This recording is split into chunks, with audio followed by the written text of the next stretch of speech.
एकक घरे ले एकक घरे 5 अछि एई संख्या गुडीकर वर्ग आमे सहजरे कर जानछन माने टिके रुओ एकक घरे 5 अछि माने कोन धर 25 एकक घरे केते अछि पिले 5 अछि आ 35 एकक घरे केते अछि 45 एकक घरे केते अछि 105 एकक घरे केते अछि 115 एकक घरे केते अछि एई संख्या गुडीकर वर्ग निर्णय करबा को आमे कोन करिया ये कहबो कहल दिया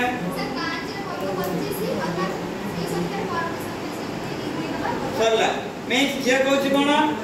तोरा 25 रो स्क्वायर बाहर केटा मान जाउ ना 5 5 25 ऑलरेडी लिखि देले 2 को का सहित गुणीबा 3 3 गुणे 6 ताले जेला 35 रो वर्ग केते करबा